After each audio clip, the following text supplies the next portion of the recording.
British magazine and digital publisher TI Media has made a generous donation of £1 million to various charitable organizations.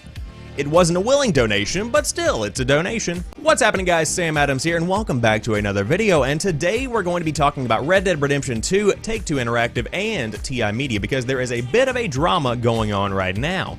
Of course, back in February of 2018, Trusted Reviews, owned by TI Media, published an article detailing a lot of leaks about Red Dead Redemption 2, including an unannounced Battle Royale mode. And so, of course, this could have harmed the overall fidelity of the name of Rockstar's Red Dead Redemption 2, and therefore they have been forced to pay somewhat of a fine, but a charitable fine. So essentially the £1 million, which is around 1.3 million US dollars, has been given to the American Indian College Fund, American Prairie Reserve, and the First Nations Development Institute, all of which are going to be getting a cut, and all of which are in some way, shape, or form related to at least the setting of Red Dead Redemption 2, which is a nice little touch in my opinion. The article on Trusted Reviews has since been taken down, and an apology has been put up in its place. They say, and I quote, "On February 6, 2018, we published an article that was sourced from a confidential corporate document. We should have known this information was confidential and should not have published it. We unreservedly apologize to Take-Two Games, and we have undertaken not to repeat such actions again. We have also agreed to donate over £1 million to charities chosen by Take-Two Games." Now, why is it going to be a donation instead of paying the guys over at Rockstar Games or Take-Two Interactive? Quite frankly, because they don't need the money. Between Grand Theft Auto 5 and Red Dead Redemption 2, £1 million is nothing more than a drop in the bucket when it comes down to it.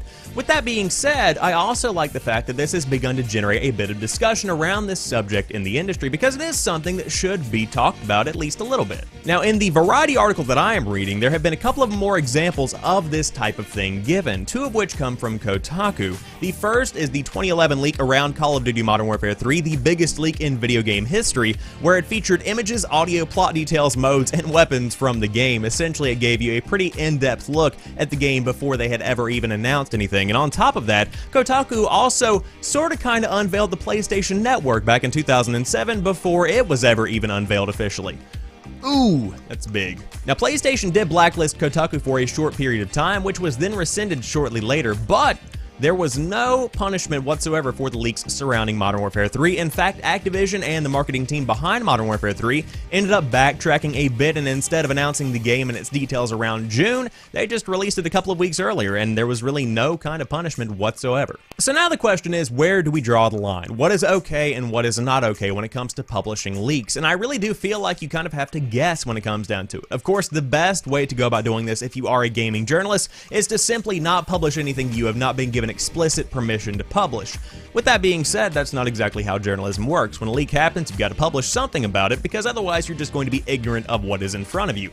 Now, it all depends on the type of leak. So with the Modern Warfare 3 leak that happened over there at Kotaku, essentially that was a lot of accurate information that just generated more hype for the game. For fans to see plot details, weapons, etc., that's just generating more and more excitement for the game, and there's nothing really wrong with that. And so the marketing team behind the scenes of Modern Warfare 3 just went ahead and rolled with it.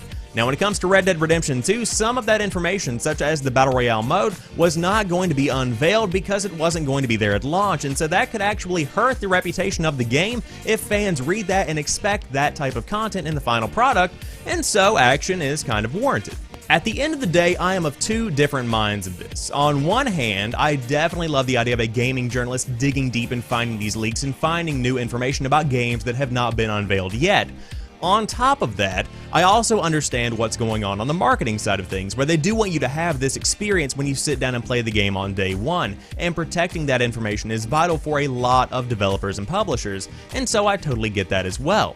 However, it is worth noting that games journalism as an industry is based on this idea of leaked information. I do a gaming podcast 5 days a week, and let me tell you right now, I would not have half of the stories that I have if leaks weren't a thing. But that's just my 2 cents on the entire situation. Let me know what you think in the comment section down below. Do you think this is something that should be completely and totally scourged from the industry? Do you think we should never see leaks again? Or do you think they're going to be around for a long time? Do you like them? Do you hate them? Let me know in the comment section down below. And if you do happen to be new to the channel, I do upload new stuff throughout the week, and on top of that, I have a live gaming news show every single weeknight at 7 p.m. Eastern Time over on twitch.tv/SamuelAdamsLive if you did want to give that a look, and of course that is then published over here on youtube.com/SamuelAdamsMedia. So be sure to hit that subscribe button, and I will talk to you soon.